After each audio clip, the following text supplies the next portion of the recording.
Bienvenue sur DMG TV, les histoires mystiques. Tu es nouveau sur la page, n'oublie pas de t'abonner, de laisser un commentaire, de liker et de partager.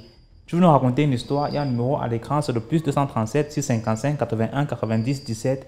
Envoie ton histoire par note vocale et on va jouer ici sur YouTube. On poste tous les jours sur YouTube à 12h00. La chaîne YouTube c'est DMG TV. C'est vrai, on a aussi une deuxième chaîne YouTube au nom de DMG TV, histoire mystique exclusive. Donc, tu es libre d'envoyer ton histoire et on va jouer ici. Et tous ceux qui sont connectés, sachez que tous ceux qui envoient les histoires lisent les commentaires. Donc, si vous avez un message pour eux, laissez-le en commentaire. Merci beaucoup. On va déjà commencer. Sachez que ce qu'on fait, c'est pour sensibiliser. N'oubliez jamais de laisser un like. Merci. Donc, première histoire. Bonjour DMG. Comment allez-vous? J'espère que vous allez bien et tout. J'aimerais raconter mon vécu à moi. J'ai beaucoup d'histoires à raconter, mais je commence par mon propre histoire. Moi, je suis congolaise. J'ai vécu en Côte d'Ivoire. Donc, je commence. Mon histoire est que je suis esthéticienne. Donc, là où je travaille et tout, je reçois plein de monde. Des blancs, des noirs et tout. Je travaille avec des tatas à l'époque, c'était en 2018. Des tatas à l'époque. Et tatas me dit, ah, mais toi, il y a beaucoup de clients qui t'aiment, en tout cas, et surtout des blancs. J'étais tellement mince. Et je dis, ah, moi, dans ma tête, quand j'ai pris ma formation, on nous disait toujours, on ne sort pas avec un client. Donc, moi, j'avais mis dans ma tête que avec un client, on ne peut pas sortir. Mais il y a un monsieur qui venait, il me draguait, et puis il m'envoyait des trucs, des cadeaux et tout. Je me suis habituée avec le monsieur. Quand je me suis habituée avec le monsieur, on sortait et tout. Le monsieur avait 2 maisons. Et le monsieur était marié à une fille congolaise de chez nous. Maintenant, avec des mois, 4 mois après, j'étais tombée enceinte. Alors que le moment que j'étais enceinte, j'explique que le monsieur était marié. Et le monsieur était marié avec une fille qui ne mettait pas au monde. La fille qui ne mettait pas au monde. Donc la fille cherchait à mettre au monde, mais elle ne pouvait pas mettre au monde. Mais moi, ça là, je ne connaissais pas ça. C'est après que j'ai connu tout ça là. Et puis, dans sa deuxième maison, moi j'étais là-bas et tout. Il y a son frère qui est arrivé. Et son frère est arrivé, je me sympathisais avec son frère et tout. Alors que son frère était l'espion de sa première femme. Donc après, quand un jour on parlait, il me dit, ah, vu que tu es enceinte, moi je veux voyager, je veux repartir en France. Donc, je vais te laisser l'argent et tout. Parce qu'à l'époque, je faisais mon bac. Il me dit, vu que tu payes l'école, je vais te laisser une somme d'argent, tu vas te débrouiller avec moi. Je dis, ok, il n'y a pas de problème.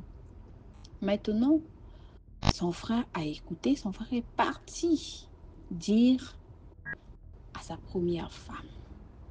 Sa première femme le dit, dès qu'eux, les deux, ils sortent, tu rentres dans leur chambre, tu prends seulement le sous-vêtement de la fille et tu me le ramènes. Nous, les filles, on a tendance à aller chez les hommes et puis laisser quelques trucs comme slip, soutien et tout. Et cela, je déconseille aux filles. Et surtout si tu sais que c'est pas trop sûr avec la personne, je déconseille ça.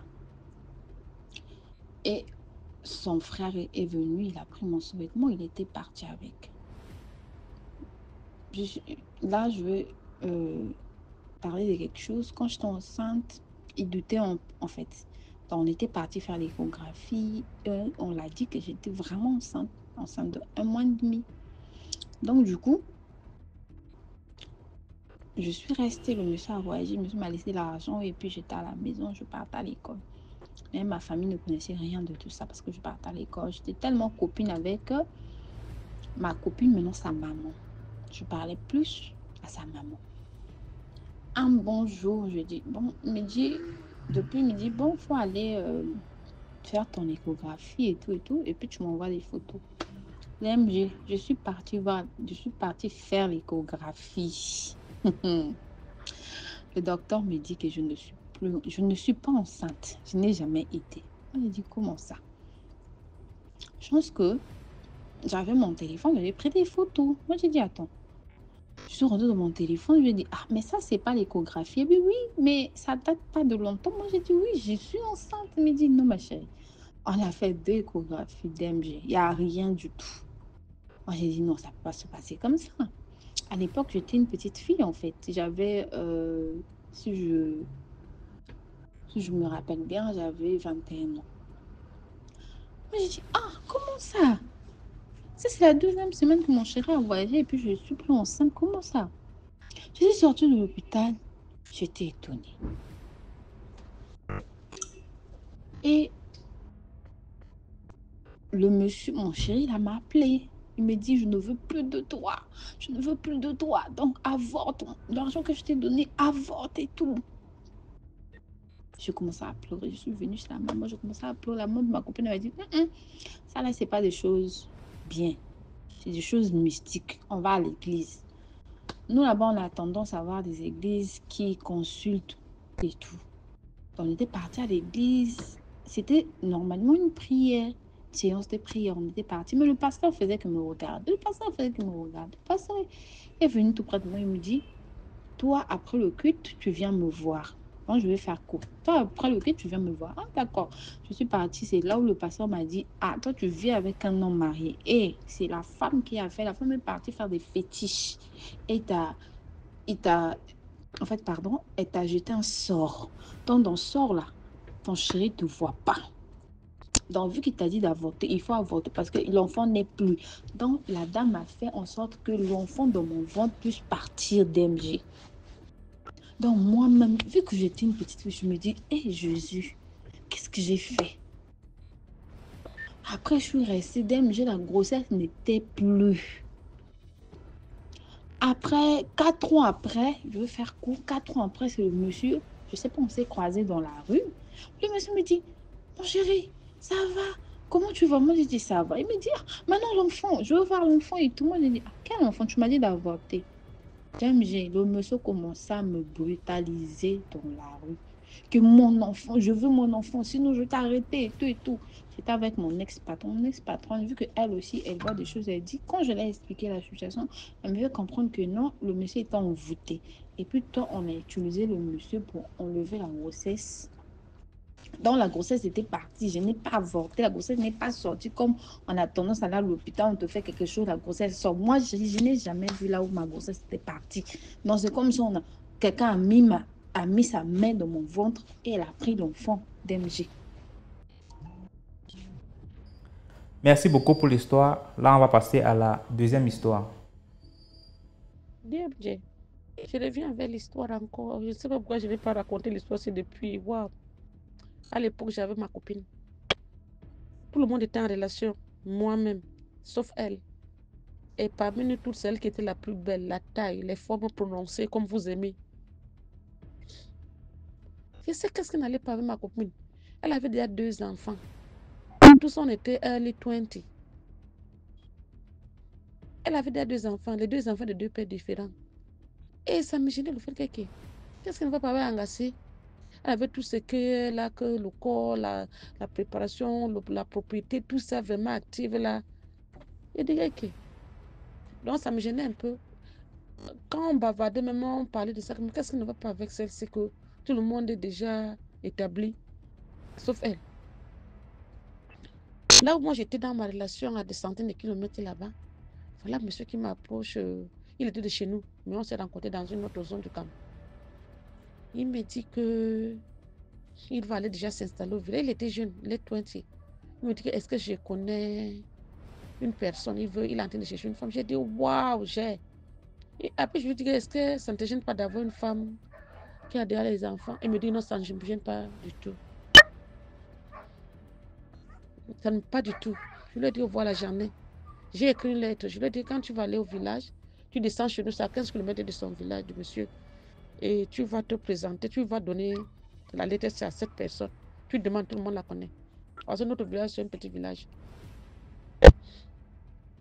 Il a voyagé, il est arrivé là-bas, du côté de Lodov là-bas. Et c'était le dimanche après-midi. Le dimanche après-midi, pendant les grandes vacances, tous les jeunes sont au terrain de football. Les intervillages là. Donc ma copine était là-bas. Quand elle a demandé, on lui a dit que celle qui est passée là-bas n'arrivait pas à saisir une telle belle créature. Il a retendu la tête, il a lu, il a regardé à l'homme. Le genre de femme qui est que quand un homme voit fuir, alors que vous ne savez pas souvent que quand tu es très belle, là, tu es désespéré, non? Pensez souvent que quand quelqu'un est déjà une belle, bien belle, c'est une prostituée. Ou elle est seulement intéressée, matérialiste et tout et tout. Pourtant, on dit que don't judge a book by the cover. Ne juge pas le livre par... Comment on dit ça en français, en anglais? C'est comme ça que j'ai dit. Oh, ils se sont entendus sur tout. Et ils ont move pour le next step. Ils ont commencé leur relation. La fille était vraiment bien. De mon côté là-bas, moi, je continuais à faire ma vie. J'avançais, je montais, je faisais mes trucs. Un jour, j'entends que il y a deux chez moi. Bon, j'ai perdu mon grand-père. Donc, je vais au village après plus de 2 ans. Quand j'arrive, je demande à ma cousine si tu connais, elle me dit oui, elle est là chez eux. Je dis, elle fait quoi chez eux? Elle dit qu'elle est là depuis. Je dis elle n'est pas en mariage. Elle me dit non. Je dis, oh, je vais la voir. Parce que c'était juste une marche de 5 minutes comme ça. Quand je descends chez eux, je la trouve, toute une partie du corps est tout brûlé. TMG. Avec un bébé. Hein? Elle avait eu un beau petit garçon avec Oga. Et les autres deux étaient là. J'ai dit que waouh. Et il y a quoi? Elle me dit que elle avait tombé. Elle était tombée dans le feu. Parce qu'on l'avait laissé. Quand tu accouches au village, on te fait l'eau et tout le monde te laisse, on va au champ.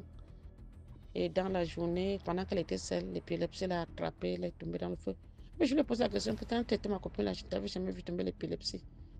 C'est là qu'elle me raconte que quand elle était. Ça ne faisait pas longtemps. Comme elle supervisait la boutique de Satan quand Satan n'était pas là. Et vous voyez, les tantes là sont souvent très tranchantes et très sévères. Et les petites boutiques du village là, que peut-être on font de 100 000 études comme ça. Un monsieur est venu lui demander la cigarette, que s'il te plaît, je veux un bâton de cigarette à crédit. Elle ne pouvait pas. Et si elle avait de l'argent, elle-même, elle allait offrir ce bâton de cigarette au monsieur. Alors, le monsieur, comme elle avait refusé, le monsieur insistait, le monsieur a refusé. Le monsieur a sévi, viens choisir le bonheur. Je vais te rendre visite, comme toi, tu ne veux pas me rendre service. Je vais te rendre un service. Il a dessiné 3 croix sur la terre comme ça. Dès qu'il a dessiné, il a dit choisis ton chemin. Elle a pointé du doigt une croix. Et le doigt qu'elle avait pointé du doigt, la croix qu'elle avait pointé du doigt, le doigt là même là, est devenu gros, massif. C'est venu la couvrir sur la face. Et c'est là où elle a commencé à tomber à l'épilepsie. J'ai dit, quelle histoire ça? Elle me dit que depuis le temps là, ça l'arrête comme ça. Donc je ne voulais plus entrer dans les détails, jusqu'à aujourd'hui, je ne sais pas si c'était avant ou pendant que je l'avais déjà présenté au type. Donc j'ai décidé que je devais aller parler au type. La même nuit, là même à 5h du matin, je suis partie. J'avais vraiment marché les 15 km là. Je suis arrivée chez eux. Quand le monsieur m'a vu là, de voir, tu sors d'où après toutes ces années, j'ai dit, viens, on parle. Il lui a dit qu'on dit que c'est pour le meilleur, le pire. Tu as aimé ma copine, me dit beaucoup. Il lui a dit pourquoi tu l'abandonnes dans cette situation. Et qu'il y a vraiment le pire, quand on juge souvent que c'est pour le meilleur, le pire. Parce que moi, j'ai déjà remarqué que même ici en Angleterre, voilà le mari de ma copine qui l'abandonne à l'hôpital parce que comme elle a accouché, elle a eu des complications, elle est là à l'hôpital depuis le gars ne vient même plus. Est-ce que le moyen de pire existe aussi? Et aussi, donc, bref, le gars avait fait un effort, il allait la voir le lendemain, selon ce qu'il m'avait dit quelques temps après qu'on s'était retrouvés à Yaoundé. Le gars était revenu la voir, donner un peu d'argent et de nourriture et tout ça, mais ce n'était plus ça. Elle aussi, elle s'était retrouvée à Yaoundé après, jusqu'aujourd'hui, elle est bien installée, elle avait fait ces choses. Elle s'était soignée, aujourd'hui, elle ne tombe plus, elle a commencé à se chercher partout, aller se soigner dans tout ce que vous connaissez, les native doctors et tout ça. Et finalement, ça avait donné, depuis des années, elle ne fait plus ça, elle ne tombe plus. Donc, c'est ça, tirer les conclusions. Parfois, on présente des gens, on ne se connaît pas des gens. Le meilleur au pire, ça existe-t-il vraiment? Donc, c'est vraiment mystique. Quelqu'un vient comme ça, il te dessine 3 croix. Toi aussi, tu choisis quoi là? Un malheureux comme ça qui veut te demander la cigarette. Donc, tout ça, moi, je trouve ça très, très mystique. So, like, share. Thank you. Merci beaucoup pour l'histoire. Maintenant, on passe à la troisième histoire. Bonsoir DMJ, moi c'est Linda. Et l'histoire que je viens vous raconter, c'est l'histoire de ma fille à moi. À l'époque, elle avait encore, je crois, 2 ans. 2 ans. Bon, vous allez m'excuser parce que ça serait un peu long. Une fois, j'étais à la maison avec ma fille. Parce que vous savez que quand quelque chose va arriver, vous ne vous ressentez qu'il y a quelque chose de mauvais qui est aux alentours de vous. Je ne sais pas si quelqu'un d'entre vous avait déjà expérimenté ça. Parce que moi, si. Parce que pendant une semaine, la fille de ma voisine à moi, une semaine avant que ça se produise, elle était arrivée chez moi. Chez nous, en fait, parce que je vivais encore avec ma maman. J'étais en train de nettoyer le poisson. Je suis sortie, je suis revenue que l'enfant avait versé l'eau du poisson dans tout le salon. J'étais tellement en colère. Qu'est-ce que j'ai fait? Donc, je voulais taper sur l'enfant en question parce que l'enfant avait 1 an et ma fille avait que 2 ans. Donc, du coup, j'ai porté l'enfant. Je l'ai posé dehors. Même nettoyer le sol. Je n'ai pas nettoyé, je suis partie me coucher parce que j'étais tellement en colère. Donc, durant la semaine-là, l'enfant là faisait seulement les choses qui vont m'énerver. Parce que je sortais le matin, je rentrais le soir. L'enfant là m'aimait beaucoup. Le samedi qui suivait, non, le dimanche qui suivait, j'avais un très mauvais pressentiment. Dans mon cœur battait tellement fort. Je me demandais, Seigneur, qu'est-ce qui va se passer aujourd'hui? Qu'est-ce qui va se passer? Et le dimanche, là, j'ai eu un pressentiment. Je ne devais pas laisser ma fille descendre de la véranda parce que j'avais mis une petite clôture. Donc, du coup, j'ai fini de laver les habits, j'ai fait à manger, j'ai laissé les enfants et puis je suis sortie. En route, mon cœur ne fait que battre fort, fort. Je coule mon pied jusqu'à mon orteil, mon ongle, l'ongle de mon orteil qui. J'ai tellement eu mal. J'ai dit, mais Seigneur, qu'est-ce qui ne va pas? Où je partais, je n'ai même pas pu faire même 1 heure de temps là-bas. J'ai dit, mon cœur ne fait que dire, rentre, rentre, rentre, rentre. Mon voici qui rentre à l'entrée de la maison, à l'entrée du quartier, en fait, quand la moto me laisse. J'entends seulement, Tantine, Tantine, Tantine, est-ce que tu sais que ta fille a poussé le bébé de tel dans l'eau chaude? Hey, DMG. J'ai commencé à pleurer parce que la famille du bébé là aimait tellement les problèmes. J'ai commencé à pleurer en route. J'ai mis les mains sur la tête que Seigneur, je vais commencer où? Je ne rentre pas à la maison directement. J'arrive d'abord à la maison, après je pars chez une amie à moi. Dieu merci, je tombe sur sa grande soeur. Je te jure que même 5 francs, je n'avais même pas sur moi pour seulement aller à l'hôpital pour voir cet enfant. Me voici, j'arrive. La grande soeur de ma copine me dit, ne te dérange pas, si c'est quelque chose qu'on a fait pour ton enfant, retour à l'envoyer. C'est comme ça que elle dit que les gens m'ont pris. Parce que les choses comme ça ne viennent jamais seules. On a prié, on a prié, on a prié. Je dis, Tantine, tu me voici. Même 5 francs, parce que le lendemain devait être lundi. Même le transport pour le travail, je n'avais même pas. Elle me dit, ma fille, ne te dérange pas. Prends 2000. Ta copine et toi, vous partez à l'hôpital, rendre visite à l'enfant. Je suis arrivée à la maison. Je regarde ma fille. Je regarde ma fille. Je dis qu'un enfant de 2 ans pousse un autre enfant. Comment? J'arrive parce qu'il y avait un centre de santé pas loin de la maison. Je me suis dit qu'ils étaient au centre de santé. On dit que non, on les a plutôt transmis aux urgences à l'hôpital central. Dès que je t'assure que je me suis encore assise au sol, j'ai pleuré. J'ai pleuré. J'ai dit, Seigneur, qu'est-ce que je t'ai fait? avec la famille, ce qui aime les problèmes. Et parce que personne ne m'a vraiment raconté quel est le réel problème. Donc, ce qui s'est passé. J'arrive à l'hôpital. Je vois la mère du bébé. Curieusement, ce qui m'a surpris, c'est que elle m'a bien reçu. Après, je la mène dehors, je dis que maman, qu'est-ce qui s'est passé? C'est elle qui me regarde maintenant que les enfants étaient en train de jouer. Hmm. Les enfants étaient en train de discuter la boîte de lait. Parce que ma fille prenait Guigo, c'est sa fille prenait Nan. Donc, ma fille et sa fille étaient en train de discuter les boîtes de lait. L'autre dit que c'est pour moi, l'autre dit que c'est pour moi. J'ai oublié un détail. Le matin, elle allait au marché pour faire le marché. Curieusement, elle s'est allée lâcher le charbon, elle est rentrée. Elle a allumé le charbon, elle a mis l'eau au feu. Dans la marocotte, ça fait 30. Donc ça bouillit. Elle a envoyé l'enfant de sa belle-sœur faire le marché. Donc quand l'eau bout comme ça, elle va prendre l'eau.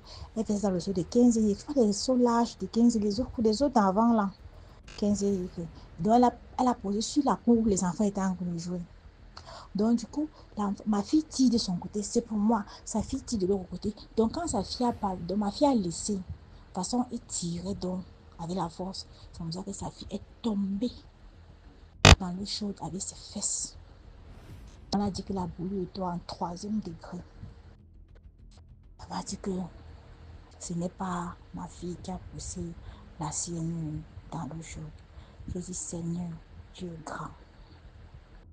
Après, c'est sorti que c'est le grand-oncle de l'enfant qui a vendu l'enfant dans la secte.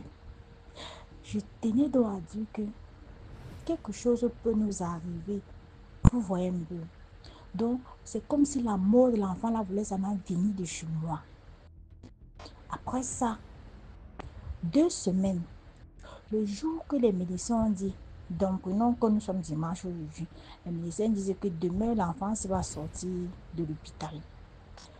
Le soir du jour, on commence à dire l'oxygène manque. Il manque ceci. On a commencé à chercher la veine de partout. Pour finir, l'enfant est décédé le lundi, vers 10 heures. Quand l'enfant est décédé, on a dit que c'est ma fille qui a tué l'enfant. Bien, tu vois, l'enfant de 2 ans est traumatisé à l'âge là d'avoir tué. Tout le monde me montrait le doigt. Tout le monde me montrait le doigt. DMG, j'ai été traumatisée avec ma fille. Nous nous sommes trouvés en train de déménager sans toutefois le vouloir parce que ma fille était déjà traumatisée. Comme le son, je voudrais dire que, pardon, qu'on ne s'enflamme pas. Parce que quand tu es, comment je peux dire ça? Quand tu es impulsive là, ce n'est pas bien. Parfois, quand quelque chose nous arrive, qu'on prenne le temps de réfléchir avant d'agir. Parce qu'on peut agir comme ça. Même en ayant raison, on a totalement tort. S'il nous plaît, prenons soin de nos enfants. Évitons les problèmes de voisinage avec les enfants parce que ça nous cause vraiment souvent de grands soucis.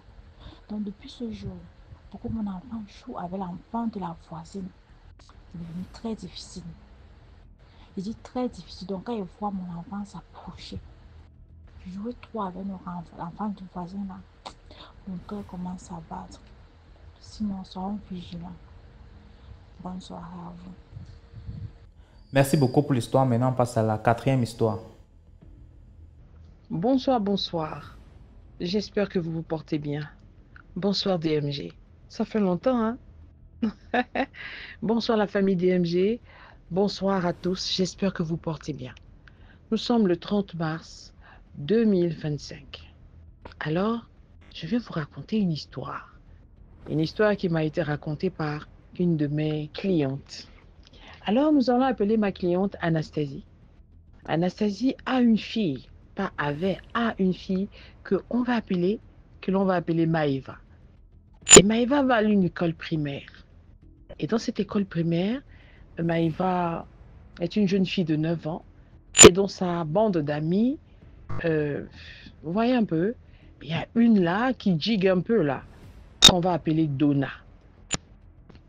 Alors, Maïva, c'est une fille enjouée, une fille qui aime danser. Ouais, les petites filles de 9 ans, là, ça danse, ça saute, ça joue sous la pluie. Voilà, elles n'ont pas encore honte, là. Elles sont pas encore dans la puberté et tout. Donc, mais c'est le genre d'enfant que tout le monde aime voir et tout, et qui fait la joie de ses parents. Alors, Maïva va à l'école. Un jour, elle va à l'école, elle est toujours avec sa bande d'amis, 5 petites copines, 6 avec Donna. Ça joue à la mer, ça court dans la classe, ça monte, ça descend. Voilà comment un jour, Donna, qui apparemment est la chef de la bande des 6 copines, amène un petit sachet un jour. Et dans ce petit sachet, il y a des dents humaines. Oui, des dents qu'on a à la bouche là, voilà. Et il y avait 5 dents humaines. Et elle ouvre le sachet. Elle montre comme ça. Ah, Eva regarde. Les autres copines regardent. Mais qu'est-ce que c'est? Ah, ce sont des dents. Des dents. Oui. Ah, mais Donna, tu fais quoi avec ces dents? Ah, Donna dit que, c'est pas les dents comme les autres. Oh. Ah, c'est pas des dents ordinaires. Elle dit, comment ça? Ah, elle dit que vous voyez comme dans des dessins animés, non, oui. Quand tu prends la dent, là, quand tu as ça avec toi, ça, tu t'envoles, tu tournes dans la maison. C'est-à-dire, il n'y a pas quelque chose qui va se passer que tu n'es pas au courant. Tu commences à dire que vous voyez toujours les dessins animés, non, oui. Elle cite les dessins animés préférés, là, quand ils sautent comme ça, la marche. Est-ce que vous voyez que même quand ils sautent d'une maison à une autre, est-ce qu'ils se blessent? Non. Non, vous n'allez plus vous blesser et tout. On va jouer comme on veut, on va même se rencontrer. Si on veut faire ce qu'on veut, on se rencontre et tout. C'est comme ça que la manière que Donna a présenté les choses, c'était comme un jeu d'enfant. C'était comme si ils vont vivre leur vie de dessin animé, en fait. Et puis Donna a précisé que vous allez voir que même ce que le maître va écrire au tableau là, on va connaître toutes les réponses. On peut connaître. Dès que le maître écrit une leçon au tableau, il pose la question, on connaît déjà. Et vous savez qu'à cet âge-là, vous avez été à l'école primaire. On n'aime pas étudier, n'est-ce pas? Donc, Maïva et ses copines ont vu que, s'il y a quelque chose qui peut nous faciliter la vie, où est le problème? Alors, Maïva a accepté. Ces cinq autres copines ont aussi accepté. C'est comme ça que Donna distribue une dent à chacune des filles. Voilà. Donna avale sa dent, et Maïva, avale sa dent, tout le monde. Science tenante, hein. Chacune d'elles a avalé sa dent. Et c'est comme ça qu'à un moment donné, elles sont là, elles se regardent. Elles pensaient que genre, vous voyez, ça va se manifester tout de suite, quoi, comme dans les dessins animés. Mais elles regardent comme ça, un jour, toute une journée d'école, rien. Quand elle rentre à la maison, Maïva commence à dormir beaucoup. Maïva commence à se sentir fatiguée. Maïva ne joue plus. Maïva a le corps lourd. Ah, Maïva n'a plus faim. Maïva n'a plus soif. Ah, les parents regardent comme ça. Maïva, tu es malade. Elle dit non. Mais c'est comment tu n'as pas faim? Elle dit non, j'ai pas faim. Mais le pire dans ça, mes amis, c'est que quand Maïva dort, Maïva ne se réveille pas. Hein. Maïva fait 2 jours dans le sommeil. 2 jours. C'est-à-dire 48 heures. Maïva est dans le sommeil. Elle dort. Les parents commencent à être inquiets. Ça, c'est quel genre de sommeil? Mon Dieu. Ça, c'est quoi? On secoue Maïva. Tu ressens que l'enfant dort parce que l'enfant respire. Elle s'étire même. Mais elle n'ouvre pas les yeux. Elle n'ouvre pas les yeux. C'est-à-dire, quand c'est le genre, maintenant, elle se réveillait, c'est elle-même qui se réveillait. Je ne sais pas si vous voyez ce genre de sommeil. Et les parents, ils ont dit, mais comment ils se sont dit, mais peut-être l'enfant a mis un somnifère. Peut-être l'enfant a bu.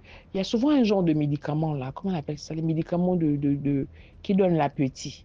Voilà, souvent quand on prend de fortes doses, hein. Oui, j'ai eu ça avec un de mes fils. Quand il prend des fortes doses, ça lui fait beaucoup dormir, pratiquement 48 heures, non, 24 heures. Ils se sont dit que peut-être c'est ce qu'elle a pris. Rien, oh. On regarde comme ça. Ma mère a dit ça dort. Soulevé, amène à l'hôpital. Quand ils amènent à l'hôpital, ils vérifient les paramètres. Ah, mais les constances sont bonnes. On dit que non, elle dort. La mère dit comment ça? Dormir? Elle dit oui. Elle dort parce qu'elle respire. Et même là, comment on appelle ça? Les manifestations cérébrales. l'activité cérébrale montre que elle fait des rêves, elle dort. Oh. Excusez-moi, hein, je ne ris pas, c'est-à-dire, j'exprime la réaction de la mère. La mère dit que quel sommeil. Elle dit quel sommeil, l'enfant va dormir, c'est pas une fois, c'est pas 2 fois. L'enfant va dormir 2 jours. Elle n'a pas pris, elle ne s'est pas droguée, non. On regarde comme ça, on fait les examens. On ne voit pas. On fait les IRM, rien. L'enfant, il va se réveiller. Quand il se réveille, elle est toujours fatiguée. Maïva n'a pas faim. Maïva n'a pas soif. Maïva, tu sens qu'elle s'ennuie. Elle tourne autour d'elle.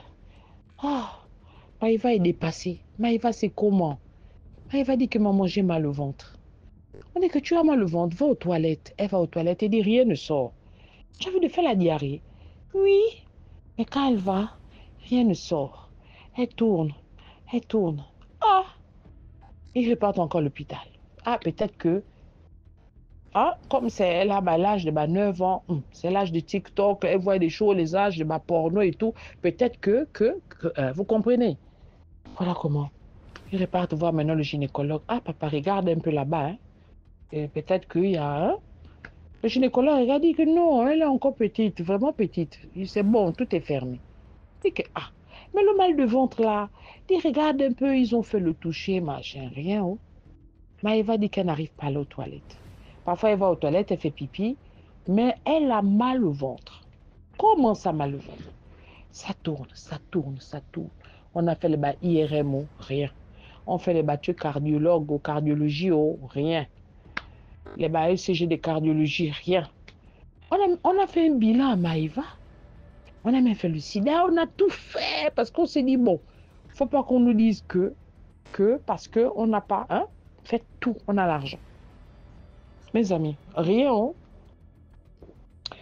Maïva est restée comme ça. Maïva est toujours fatiguée. Maïva ne jouait plus. Maïva n'était plus joyeuse, elle n'était plus gaie. Maïva s'ennuyait. Oh! Le père et la mère avaient maintenant des nuits sans sommeil. Anastasie me dit que ma chérie, tu as déjà vu le longosé sans veiller, c'est-à-dire longosé sans... Chez nous, longosé, c'est une expression qui, bon, les Gabonais connaissent. Hein? Voilà. Elle dit que maman, tu as déjà vu longosé sans personne, c'est-à-dire tu fais ton gosé seul. Tantôt sur le mari qui veille sur l'enfant. Il surveille maintenant Maïva dans le sommeil. Que, peut-être que dans le sommeil, là, elle va partir une bonne fois. Donc, quand le mari veille, c'est la femme dort. Quand la femme dort, le mari... Ainsi de suite, il se relayait autour de Maïva. Mais ça, c'est quelle qualité de sommeil? Donc, Maïva se réveillait à l'heure qu'elle voulait. Bon, pas qu'elle voulait, mais je ne sais pas. Mais elle se réveillait après 24 heures, soit après 2 jours, soit après 2 jours et demi. C'est comme ça qu'un jour, la mère de Maïva, Anastasie, dit que non. Bon, si on allait chez les Blancs, ça n'a pas donné. On ne part pas chez les Noirs, mais on part un peu à l'église. Ils essaient de se renseigner. Oh non, il y a un pasteur là. Ok, on va y commencer par là. Et puis, ils avaient déjà fait une liste. Ouais, un peu des gens qui sont bien ordonnés. Anastasie me dit, ma chérie, on a fait la liste que si là-bas, ça ne marche pas, on part là-bas. On rentre même dans les célestes. Si ça ne marche pas, après en fait, le programme, c'était que il devait seulement finir chez les Noirs. Parce qu'elle dit non. Ça là, c'est trop facile. Je dois savoir ce que ma fille a. C'est comme ça qu'ils vont chez le pasteur. Le pasteur regarde Maïva et puis... le pasteur secoue les pieds. Le pasteur regarde Maïva comme ça là. Il devient comme ça. Tu as quoi? Et Maïva explique, machin, tout ça. Elle dit, le pasteur... Maïva dit au pasteur, non, j'ai mal au ventre, c'est comme ça et tout. Allez. Imposition des mains. Hein? Ceux qui sont dans les églises éveillées, vous connaissez. Imposition des mains. Voilà. Machin. Prière. Rien. Oh.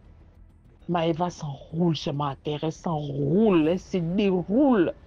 Seigneur. Oh. Anastasie dit qu'elle mettait seulement les mains sur la tête. Ça, c'est l'enfant de qui?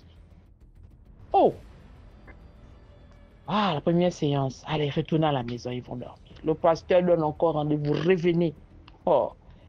Les séances de prière ont duré 3 fois. 3 jours consécutifs. À la fin, Maëva a commencé à crier, elle criait, elle hurlait. Et puis le pasteur a dit, maintenant parle, ouvre la bouche, tu parles.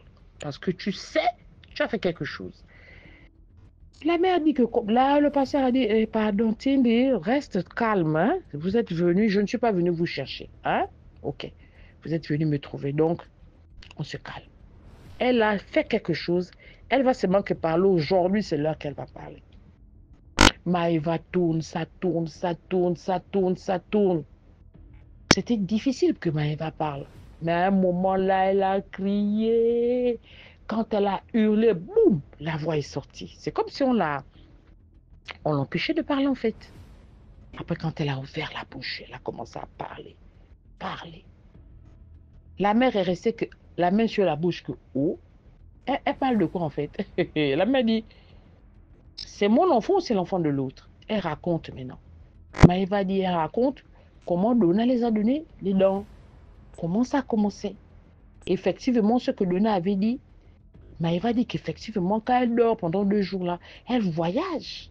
Elle quitte ici, elle se retrouve avec les copines. Ça va aux États-Unis, ça va à la Tour Eiffel, ça voyage. Si c'est aujourd'hui, on dit seulement on part aux États-Unis, elle part. Si c'est la Norvège, elle part en Norvège. Oh, la Luxembourg, ça dit qu'elles ont fait le tour du monde. C'est pourquoi quand elle se réveille après 48 jours, 48 heures, elle n'a plus sommeil. Plutôt, elle n'a pas faim, mais qu'elle est fatiguée. Le pasteur a dit, c'est pas tout, raconte tout. Il dit que donc, c'est depuis là qu'elle nous a donné, on a avalé les dents et tout, machin. Voilà comment, il dit qu'il y a des jours, je ne sors pas, il y a des jours, je tourne autour de la maison, je tourne, quand les autres ne viennent pas, je tourne, et c'est là où mon sommeil ne dure pas. Je me réveille peut-être après 7-10 heures de sommeil. Parce que je tourne autour de la maison, je tourne autour du quartier. Quand mes copines ne viennent pas, je me réveille. Mais quand elles viennent, c'est là où vous voyez, je fais 48 heures parce qu'on voyage, ça prend du temps. Elle raconte même les raccourcis, les pays qu'elle font. Et elle raconte les festins qu'ils font là-bas. Elle mange la viande, le poisson. Elle dit qu'elle se retrouve dans la mer. Elle se retrouve dans les festins. C'est-à-dire qu'elle dit que des fêtes qu'elle voit seulement dans les dessins animés. Elle dit qu'elle a vu que non. Elle dit que non, le goût de ça. La fête, elles dansent, elles mangent, elles font la fête, elles ont l'argent, ça va, ça vient. La mère d'Anastasie était que dépassée. Voilà comment, quand c'est arrivé comme ça, ensuite après, le pasteur encore d'amis, c'est là où Maëva a rendu la dent en question. La dent humaine, là, elle a rendu ça, c'est sorti. Voilà, le pasteur a dit, voilà, le responsable de tous ces mouvements nocturnes, mystiques, voilà. Ils ont attrapé, ils ont mis. Après, les parents ont insisté. Maëva a donné le nom de Donna, a dit, oh oui, son classe, voilà, donné tous les détails. Là, le père et la mère ont dit que non, ça dort. Ils ont soulevé Maëva avec la dent dans le sachet. Allez, école primaire, direction école primaire. Ils sont partis là-bas. Et voilà comment, quand ils arrivent comme ça, là, allez, on veut voir la direction. On a trouvé Donna. Donna tremblait maintenant comme ça. Oh non, on lui a donné ça dans sa famille. Donna dit, on lui a dit de chercher 5 copines à qui elle va donner ça. Parce que c'est comme ça que ça se passe dans leur famille. Oh, même le maître était dépassé que, hein? Donc, je suis dans une classe. Il y a déjà des hein? Oh. Donc, quand les parents des 4 autres filles ont appris ça, toutes les familles sont venues à l'école. Oh, mais voilà pourquoi. Et là-bas, les autres là-bas, je ne peux pas dire que les autres enfants avaient un esprit faible et tout, mais les manifestations étaient différentes. Les autres, c'était pire que ce que Maëva a vécu pendant qu'elles avaient les dents dans leur ventre. Et comme ils ont demandé maintenant, mais vous, comment vous avez fait pour délivrer votre enfant? C'était le pasteur. Ils ont pris la route, le taxi, chez le pasteur en question. Voilà comment les 4 filles ont été délivrées des dents humaines qu'elles ont avalées. Bien, voilà la fin de l'histoire. Et à partir de ce jour, Anastasie a fait changer Maëva d'école. Dit que non, Donna connaît encore la route, on ne sait pas, les parents ont fait si c'est comment à Donna. Je ne sais pas, elle a disparu pendant un temps. Les parents disent que non, par mesure de prudence, la prochaine fois, elle risque de revenir avec d'autres choses. Ils ont enlevé leurs enfants là, dans cette école-là. C'est pour dire que on ne le dira jamais assez. Protégeons nos enfants. Prenons le temps d'observer les enfants. Prenons le temps de regarder. Prenons le temps de prier avec nos enfants et pour nos enfants. Rappelons-nous l'histoire de Job. Job, dans la Bible, avait 10 gosses. Il avait des garçons, il avait des filles. Et tous les jours, je pense une fois ou tous les 3 jours, il offrait un sacrifice et il disait à Dieu que, je demande pardon pour mes enfants. Peut-être qu'ils ont maudit Dieu sans que je ne sache, mais pour mes enfants, Dieu Tout-Puissant, je demande pardon. Vous voyez un peu, c'est des habitudes qu'on ne prend pas. Nous devons souvent délivrer nos enfants. C'est les parents. Avant que quelqu'un ne vienne le faire, c'est nous les parents qui avons ce devoir.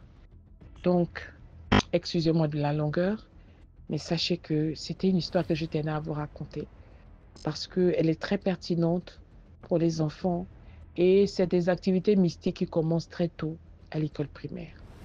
Je vous remercie beaucoup. Bonne soirée et bisous à tous. Merci beaucoup pour l'histoire. Maintenant, on passe à la 5e histoire. Bonjour DMJ, j'espère que vous allez bien. DMJ, je vais utiliser comme titre de cette histoire ma belle-mère, la grande sorcière. DMJ, dans les années 2012-2013, je fais la connaissance d'un monsieur. C'est comme ça que, chemin faisant, quelques années plus tard, on se met ensemble. Je tombe enceinte de mon premier bébé. Quand j'arrive dans cette famille, d'abord, je trouve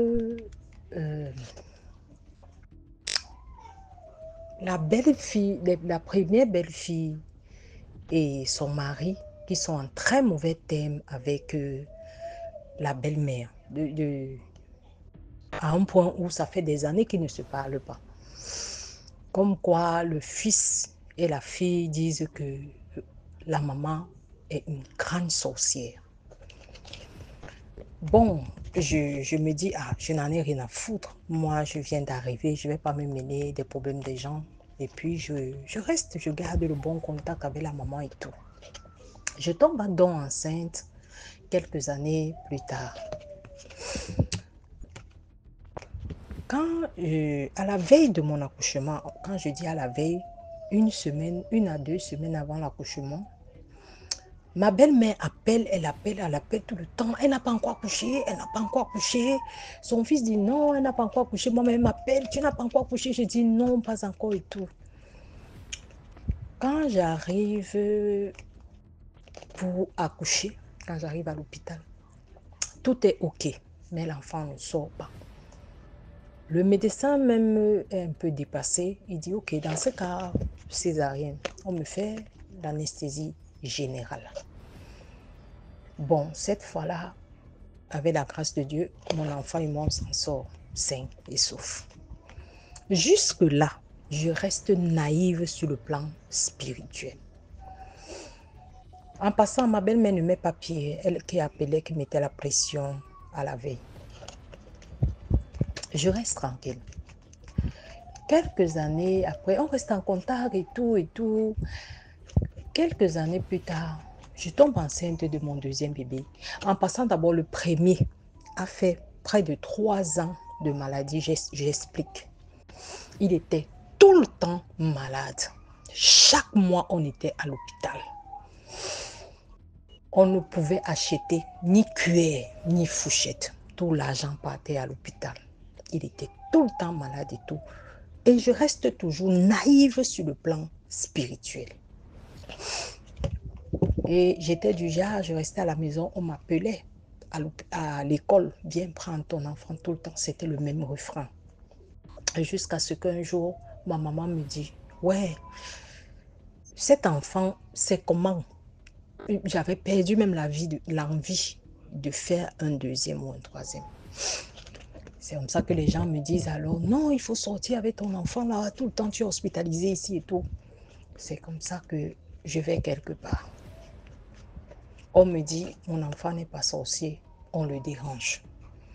Je vous assure, si vous me demandez qui est-ce qui a soigné cet enfant, je ne connais pas parce que quand moi j'étais épuisée, ma soeur vient, elle prend, elle l'amène de son côté. Ma maman vient, elle prend, elle l'amène de son côté. La dernière personne quand même à l'amener quelque part, c'était ma mère. Donc, je ne peux pas vous dire que c'est Jean ou c'est Paul. Revenons à nos moutons. Quelques années plus tard, je tombe enceinte du deuxième enfant. Quand l'enfant a 7 mois de grossesse, quand j'ai 7 mois de grossesse, c'est là où le premier arrête de tomber malade. Il arrête complètement de tomber malade. La grossesse du deuxième se passe bien. Le jour de l'accouchement, même scénario. À la veille de l'accouchement, ma belle-mère appelle tout le temps. Mais je monte, cette fois-là, c'était alors plus fort. Je monte sur la table, on voit les cheveux de bébé, on voit la tête, les cheveux, l'enfant ne sort pas. Le médecin me demande, mais toi, tu es de quelle tribu pour laisser faire des choses pareilles? Je reste, je dis, ça veut dire quoi, docteur? Il dit, mais non, la femme enceinte, c'est la proie facile. Mais rien ne va t'arriver. Tu ne connais rien, tu es un enfant de Dieu. Le corps médical m'entoure et prie. C'est ainsi que je vais au bloc. Dieu merci, mon enfant et moi, on sort de là. Et dès que je sors du bloc, ma belle-mère n'appelle plus. C'est là maintenant, je dis à ma maman, ok, je vais me réveiller par rapport à cette histoire. Qu'est-ce qui ne va pas? Nos choses ne marchent pas. Mon mari travaille, mais tout le temps, l'argent, c'est pour aller à l'hôpital, soigner les enfants, ici et ça. On n'évolue pas, rien du tout. C'est ainsi que une personne me renseigne, me dit, va, il y a un prêtre exorciste et tout. C'est ainsi. Je me rends donc chez le prêtre exorciste.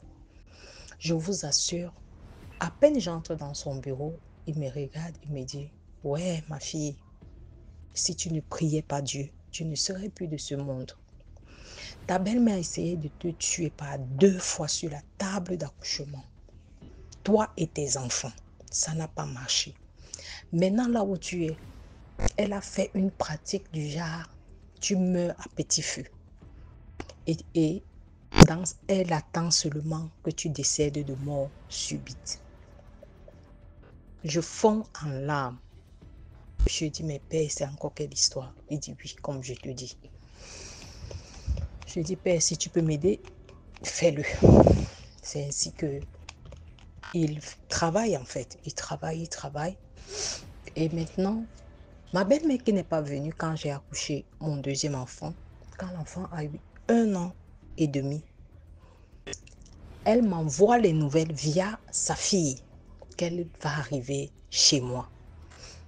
Son fils lui demande, mais comment tu arrives quand je ne suis pas là? Parce qu'il était en déplacement.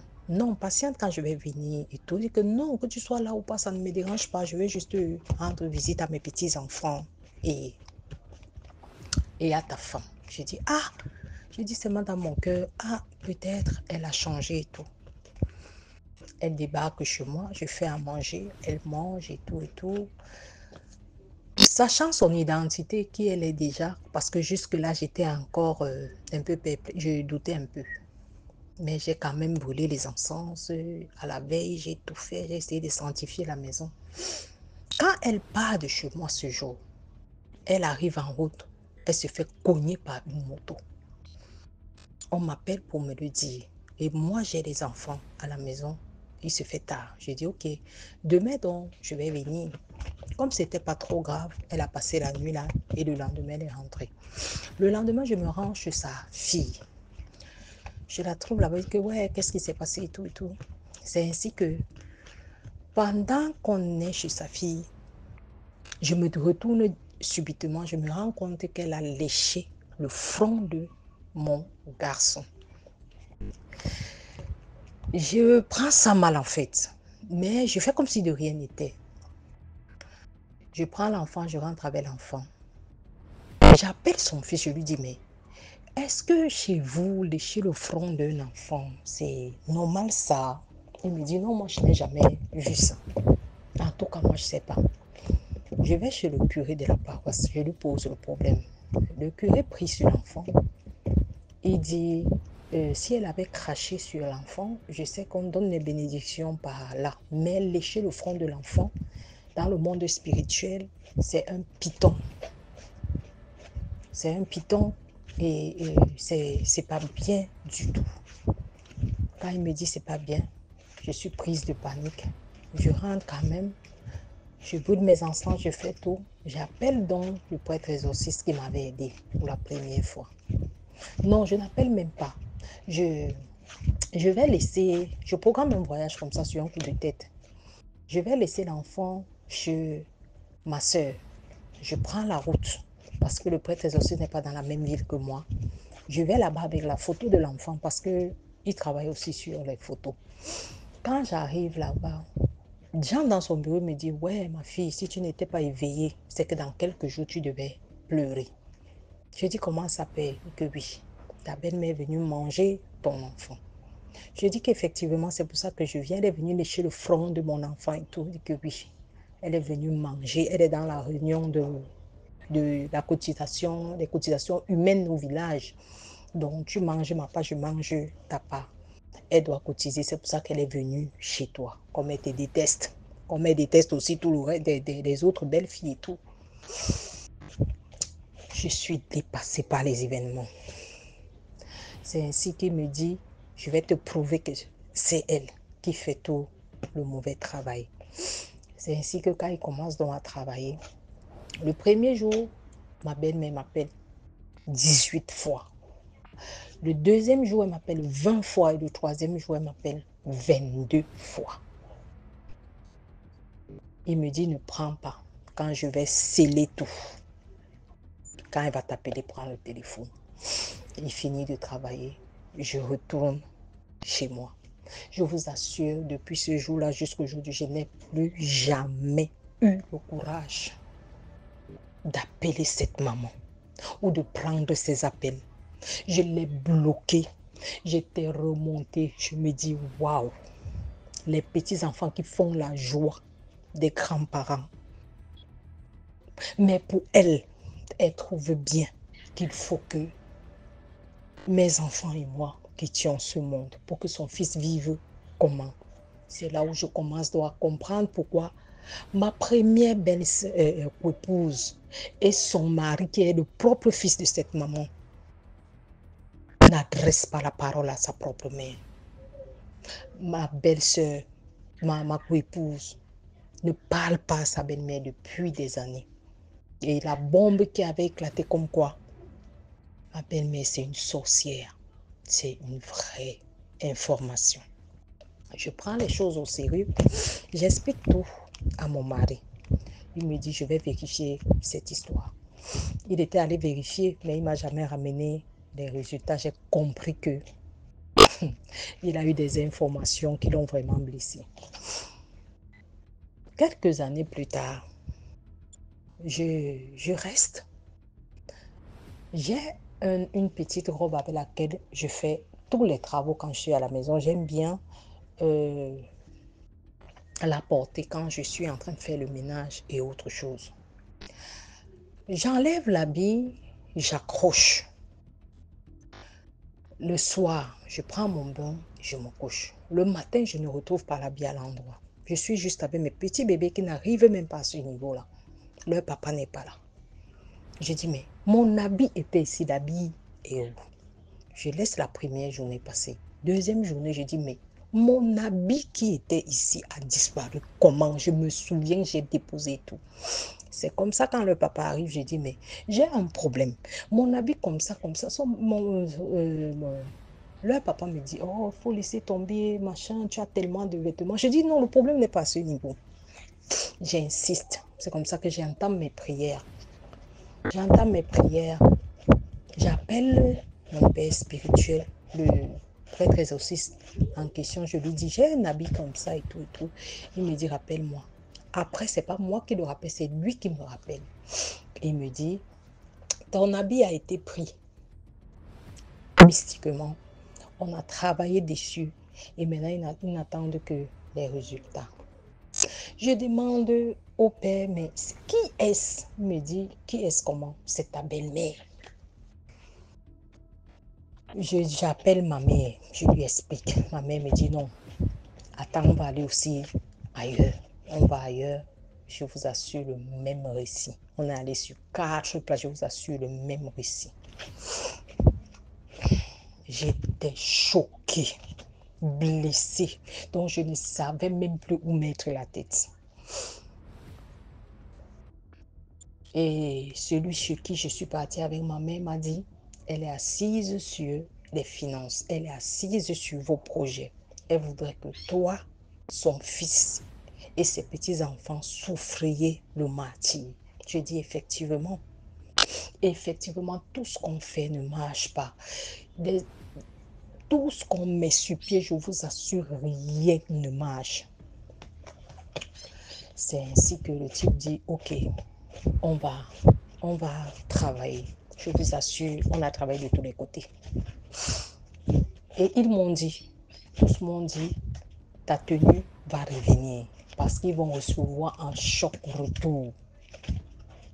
C'est ainsi que je suis restée.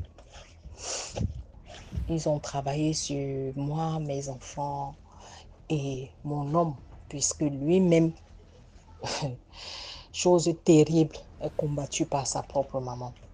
Alors qu'elle fait semblant, hein, quand elle est avec lui, elle donne l'impression de l'aimer. Vraiment, c'est terrible, la sorcellerie est stupide. C'est ainsi que un jour, je reste. Je cherchais, je ne sais pas quoi. J'arrive dans la chambre, je vois cette tenue-là. Je récupère la tenue. Je fais tout ce qui m'avait été dit. Que dès que ça va sortir, tu vas faire ci, tu vas faire ça. J'ai fait. J'ai fait.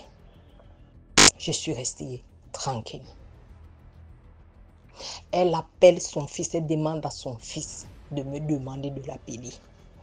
Son fils demande qu'est-ce qui ne va pas, qu'est-ce qu'il y a d'aussi urgent. Demande à ta femme de m'appeler. Je vous assure, cette maman, j'aimerais avoir la force, la maîtrise de soi. Parce que si je vois cette maman, je ne sais pas si je vais me retrouver en prison ou j'aurai la force de me maîtriser et de la regarder à distance. Je ne l'ai jamais appelée. Jamais appelée. Et comme si cela ne suffisait pas, l'autre jour, pendant que je marchais, je ressens une injection au niveau du genou. Et bon, je laisse passer.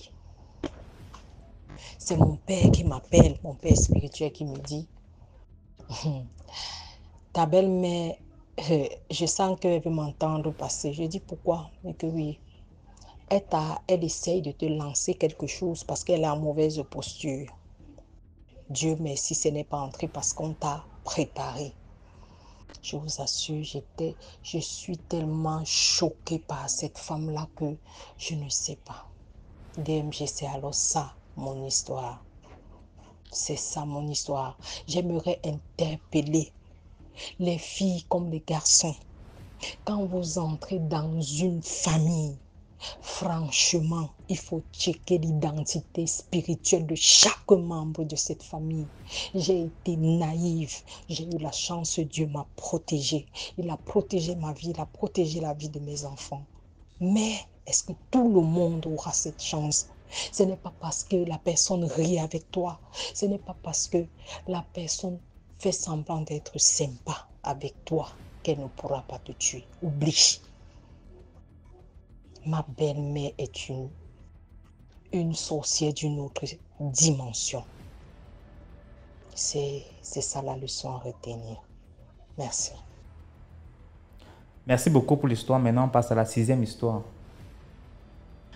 Bonjour DMG, j'espère que vous allez bien. Je reviens encore avec mes histoires mystiques. Là maintenant, je vous raconte une histoire qui s'est passée quand j'avais 9 ans. Là, je te relate l'histoire parce qu'après, l'histoire était relatée comme ça. Donc, on avait une tata très belle. Elle marchait qu'avec ses copines et tout. Quand eux, ils sortaient avec ses copines, à l'époque, je précise bien, à l'époque, j'avais 12 ans. C'est passé même à la télé parce que la dame est partie se confesser dans la télé. Même mon oncle est sorti avec lui à l'époque. Il ne savait pas parce que la dame était tellement belle. Donc, quand elle sortait avec ses copines, on cherchait que elle.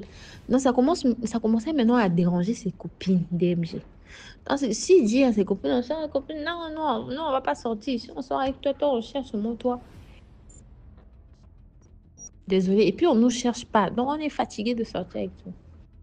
Juste qu'il va convaincre ses copines, ils vont partir. DMG, à chaque fois, il partait avec des copines. À l'époque, on avait une petite rivière qui faisait rage.